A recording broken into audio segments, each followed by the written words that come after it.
In week 6 of this webinar and podcast series on the history of the cultural and religious discrimination against the gay and transgender community in the United States, Yvette and I put it all together from the previous weeks and discuss what's going on in the conservative Christian and political landscape today.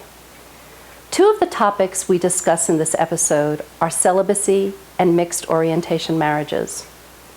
There are church communities who say gays can come on Sundays and be part of their church as long as they remain celibate and never marry someone of the opposite sex. That seems like a welcoming pastoral stance for some, but is it even biblical? Sometimes churches go a step further and say, sure, you can get married, but it has to be someone of the opposite sex. These are what we call mixed orientation marriages. A gay man marries a straight woman, or a lesbian marries a straight man. How practical does that seem? Would you want that for your own child? These marriages exist.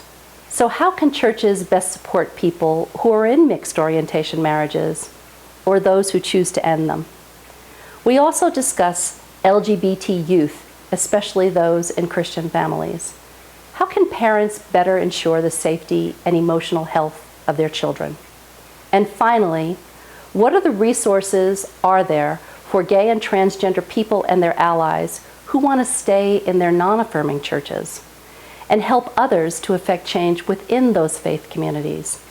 Week 6 is packed with information. Check it out using the links below. This webinar and podcast series, entitled History of Cultural and Religious Discrimination of the LGBT People in America, is available at sistersofthunder.org, as well as in the iTunes podcast store.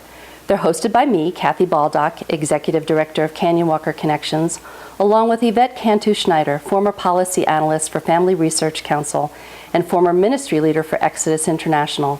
Check out the links below to access these materials and gain better understanding of the issues dealing with sexual orientation and gender identity as they intersect with U.S. public policy, culture, and Christian faith. Thank you.